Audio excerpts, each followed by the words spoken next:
Merci Baudouin et bonjour à tous. Ce qui a été dit en introduction me semble extrêmement pertinent. Ce qui est très frappant pour moi qui ai participé il y a 10 ans à la rédaction de l'état des lieux et qui me suis replongé dans cet état des lieux à laquelle je n'ai pas participé mais pour lequel je félicite les auteurs qui ont fait un très beau boulot, c'est à quel point effectivement rien n'a changé ou tellement peu de choses ont changé en 10 ans. Tous les fondamentaux, les objectifs annoncer les objectifs réels, les objectifs cachés, et puis surtout la situation dans ces centres reste extrêmement problématique. Donc les centres fermés existent en Belgique depuis 30 ans, vous le savez, ils sont particulièrement peu visibles et l'administration qui est chargée de leur gestion est particulièrement peu transparente. Je pense qu'on attend toujours début 2017 les chiffres de 2015.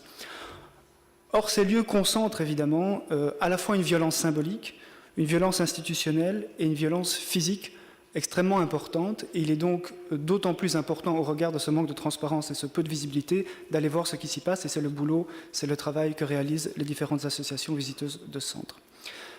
Ce que j'ai envie de vous dire peut-être rapidement, c'est que autant il est important de regarder ce qui se passe dans ces centres, autant il n'est pas possible d'isoler ces centres, de comprendre ces centres si on ne les replace pas, si on ne les comprend pas comme un élément d'un dispositif beaucoup plus large qui vise en amont de ces centres à empêcher que les gens arrivent sur le sol européen et en particulier sur le sol belge, et en aval de ces centres à pouvoir les expulser plus facilement vers leur pays ou de plus en plus souvent, on le verra, vers un pays de transit. Donc schématiquement et très rapidement, parce qu'on reviendra dessus au cours de la journée, si vous imaginez le trajet d'un migrant qui essaye de partir de son pays, quel qu'il soit, pour arriver en Europe, en Belgique, qu'est-ce qu'il va rencontrer comme obstacle, qu'est-ce que les États européens ont mis en place pour empêcher en fait qu'il arrive sur le sol européen. D'abord évidemment la politique de visa. Le visa, ça a l'air de rien, mais c'est une manière de contrôler les allées et venues des gens à distance, les contrôles dans les aéroports des pays d'origine par les compagnies aériennes, les patrouilles de police et les barrages sur les routes migratoires qui sont effectués par les pays, l'établissement de camps, qu'il s'agit de hotspots ou d'autres camps plus ou moins informels, dans les pays autour de l'Europe, à qui on demande de jouer le rôle de garde-frontière de l'Europe, dans ce qu'on appelait l'externalisation des frontières. Jouer ce rôle de garde-frontière à un prix humain totalement désastreux, et je suis certain que l'exemple de la Turquie reviendra, mais la Turquie n'est pas le seul pays, il y a aussi la Libye et d'autres pays. Puis l'établissement de murs, de clôtures, de frontières physiques, de barbelés, de patrouilles aériennes, de détecteurs, de moyens militaires, tout ça pour faire en sorte que les frontières soient sécurisées, avec des frontières physiques. Si vous arrivez jusqu'aux frontières physiques, il y a évidemment des contrôles qui sont opérés à ces frontières. Et puis, avec les pays qui sont autour, en Afrique, au Moyen-Orient, tous les pays, l'Union européenne, vous le savez, conclut aussi des accords de réadmission pour pouvoir ensuite expulser. Une fois que les personnes, pour celles qui arrivent à passer entre les mailles du filet, le peu de gens qui arrivent encore à passer, sur le territoire belge ou européen, il y a évidemment des contrôles de police, des contrôles au faciès, des convocations au commissariat, des placements en centre fermé, on y arrive, et ensuite des expulsions. Et quand l'expulsion réussit, ce qui n'est pas toujours le cas, pour boucler la boucle, on place souvent une interdiction de réentrer. Donc vous voyez, ces centres fermés ne sont qu'une pièce du dispositif, d'un élément qui fait en sorte que les migrants n'arrivent pas, ou quand ils arrivent, soient expulsés le plus facilement possible. Donc en Belgique, 5 centres fermés aujourd'hui. Ça n'a pas tellement changé par rapport à il y a 10 ans. Il y en avait 6 à l'époque. Il y a simplement un nouveau centre qui a été créé près de l'aéroport, le centre dit Caricole, qui a été inauguré en 2012 et qui regroupe en fait le centre INAD et le centre 127 qui était particulièrement vétuste. Par rapport à il y a 10 ans, on peut voir que la capacité totale des centres est en légère baisse, puisqu'on était à un peu plus de 600 places en 2006. Et que maintenant, en 2016, d'après les chiffres que j'ai vus, on doit être à 580, 583, donc un peu moins de 600. Et même si l'objectif politique annoncé était de 632, je pense, par Theo Franken, on reviendrait juste à ce qu'il y avait il y a 10 ans. Alors, comment ça s'explique? Certainement pas par une volonté politique. On sait que les gouvernements successifs ne veulent pas renoncer aux centres fermés, mais probablement plus par des impératifs budgétaires. On sait que ça coûte extrêmement cher. Et alors, surprise, vous savez, vous avez entendu, vous avez probablement retenu que Theo Franken, l'été dernier, annonçait la création de 1000 places en centres supplémentaires, ce qui serait énorme, difficilement finançable à mon avis, ou en tout cas, on n'a pas encore vu le début de projet de budget pour ça. Donc je ne sais pas si c'était un effet d'annonce ou bien si effectivement le gouvernement travaille à trouver l'argent pour créer ces places. En termes de nombre de détenus par rapport à 2004, on était à 7800 détenus sur l'année. En 2014, on était à 6500 détenus, donc ça fait quand même une baisse d'environ 30% en 10 ans. Mais on sait que ça repart à la hausse. En 2015, apparemment, d'après les chiffres qui ont pu être compilés, on était à un peu plus de 6 000. Mais encore une fois, il faudra croiser ça avec les chiffres de l'Office des étrangers quand ils seront disponibles. Sur les durées moyennes de détention, elle a passablement augmenté. Donc en 2004, on était à 27 jours de moyenne de détention. En 2014, on est à 44 jours de moyenne, donc sensiblement plus. En sachant que ces durées moyennes sont extrêmement à relativiser parce qu'on sait qu'il y a des gens qui partent très très vite, d'autres au contraire qui restent très très longtemps, parfois plus de 8 mois, bien que 8 mois soit la limite légale, donc à prendre avec précaution ces chiffres. Alors sur les expulsions sont intéressantes d'abord parce qu'elles concentrent beaucoup de la violence et aussi parce qu'elles nous disent quelque chose de l'utilité de ces centres finalement, puisque l'objectif principal des centres est de pouvoir faire en sorte que les gens soient expulsés. Alors en 2004, les chiffres étaient de 5400 personnes expulsées et en 2014 de 4300. Donc vous voyez qu'il y a une baisse en fait du nombre absolu de personnes expulsées, mais par contre, proportionnellement au nombre de personnes détenues, on est plutôt en hausse. Donc si on parle de taux d'efficacité, je ne vais pas parler comme ça, mais si on parle de taux d'efficacité, donc du nombre de personnes expulsées par rapport au nombre de personnes détenues, il est plutôt en hausse. Donc là, on est environ 80%, 4/5 des personnes détenues qui sont effectivement expulsées. Ou pour le dire autrement, en 2004, on libérait à peu près 25% des personnes détenues, ce qui est quand même énorme, 25%. En 2014, 10 ans plus tard, on libère environ une personne sur 5, 20%. Ce qui est encore beaucoup trop, ça veut dire que pour 20% des gens, cette détention a été totalement inutile, source de tensions, de violations de droits, pour, au bout du compte, finir par les libérer. Alors, est-ce que ces expulsions sont devenues vraiment plus efficaces en Belgique ? Oui, si on regarde les chiffres, mais en même temps, il faut nuancer le constat, parce que d'une part, le nombre de personnes expulsées représente, on le sait, une goutte d'eau par rapport au nombre de migrants qui sont en Belgique ou en Europe. Donc, si vous prenez l'ensemble des gens qui sont détenus en centre fermé, ça ne représente déjà qu'une goutte d'eau, et il n'y a qu'une partie de cette goutte d'eau, enfin 4/5 qui sont expulsés, donc par rapport au nombre, ça ne représente que très très peu.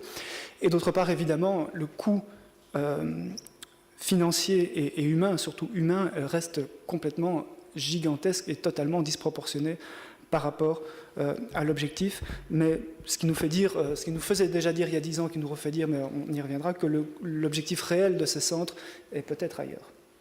Alors, la grande constante sur ces 10 années, ce sont les violations massives des droits fondamentaux qui ont lieu dans ces centres, massives, structurelles.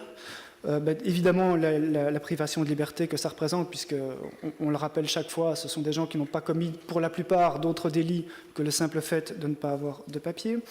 Le contrôle de la détention qui est totalement insuffisant, je vais y revenir. Le droit à la vie privée et familiale qui est systématiquement bafoué. Le droit des enfants, puisque même si les enfants ont été en principe sortis des centres, vous savez que d'une part, ils y séjournent parfois encore, et puis surtout, le gouvernement a annoncé son intention de les ramener dans les centres, même si des logements pouvaient être adaptés, ce qui reste à démontrer. Même chose pour l'interdiction des traitements inhumains et dégradants. Il suffit de voir le nombre de condamnations de la Belgique par les instances internationales, en particulier la Cour européenne des droits de l'homme, mais aussi les comités de l'ONU ou les comités du Conseil de l'Europe. Donc il y a un certain nombre d'instances qui, depuis 10 ans, ont condamné la Belgique avec extrêmement peu d'effets. On n'a pas beaucoup l'impression que le gouvernement se soucie de ces condamnations. Alors il existe bien une commission des plaintes, mais qui est totalement indigente. Dans les chiffres que j'ai relevés, il y a 28 plaintes seulement qui ont été enregistrées pour 2014. 28 plaintes, qui peut croire qu'il n'y a que 28 plaintes réelles sur le nombre de personnes qui ont été détenues en 2014, sur les 5600 détenus. En 10 ans, j'ai noté seulement, d'après le rapport, seulement 9 plaintes ont été déclarées partiellement fondées. 9 plaintes en 10 ans, ce qui nous fait donc une moyenne, donc sur 377 plaintes déposées, donc ça nous fait une moyenne de 2,4% de plaintes déclarées partiellement fondées.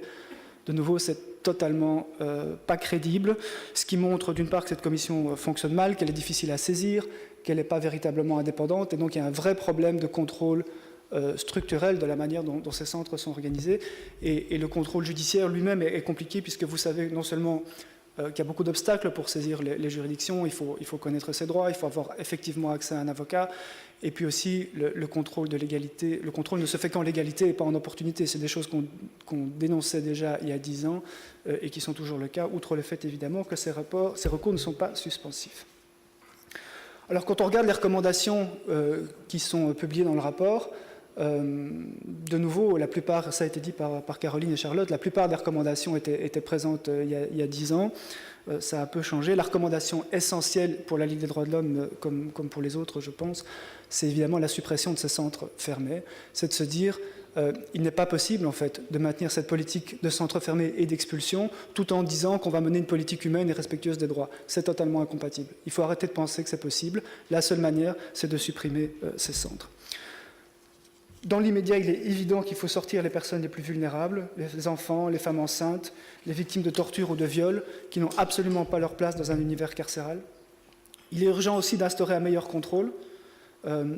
Une opportunité pour ça serait, c'est une revendication qui tient fort à cœur à la Ligue des droits de l'homme, c'est le fameux protocole additionnel de la Convention contre la torture. Donc vous savez que cette convention de l'ONU de 1984 interdit la torture, les traitements inhumains et dégradants.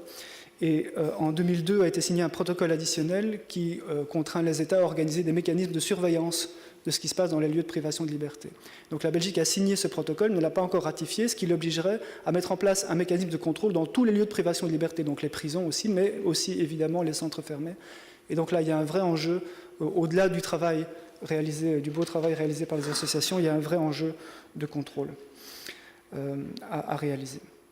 Alors, un des rares points positifs à relever, c'est bien sûr le fait que les enfants ne sont en principe plus détenus. Je suis sûr qu'on y reviendra plus en détail dans la journée, mais je dis c'est à relativiser parce que d'une part, ils y sont encore parfois, et puis surtout qu'il est possible qu'ils y retournent dans un avenir proche.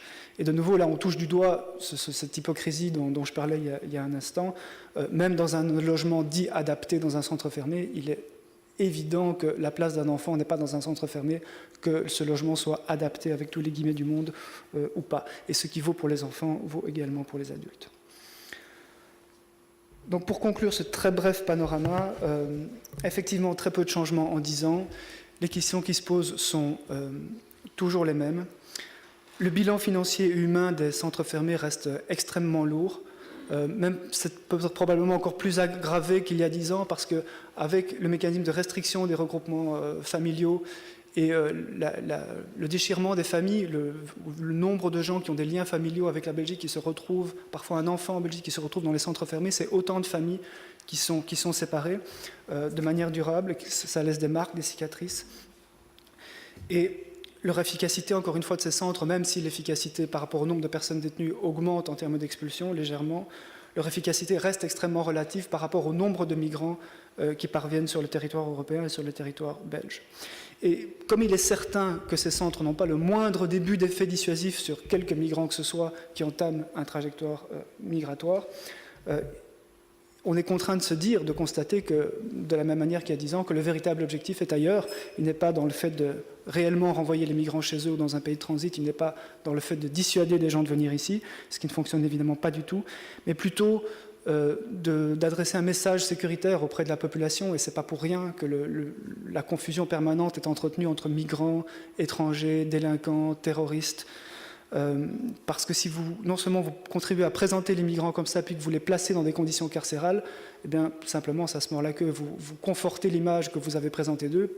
Puisque vous les placez derrière des barreaux, c'est qu'ils ont mérité de se faire traiter en criminels. Puisqu'ils sont traités en criminels, c'est qu'ils le sont. Donc vous voyez que le raisonnement se mord complètement la queue et que ces centres, en fait, réellement deviennent la caution sécuritaire d'un message de fermeté des gouvernements par rapport à leur propre électorat, beaucoup plus que par rapport aux migrants eux-mêmes, que ces centres et cette politique d'expulsion contribuent à criminaliser. Voilà, je m'arrête là, mais je suis certain vous aurez l'occasion d'approfondir tous ces sujets durant cette journée. Merci beaucoup.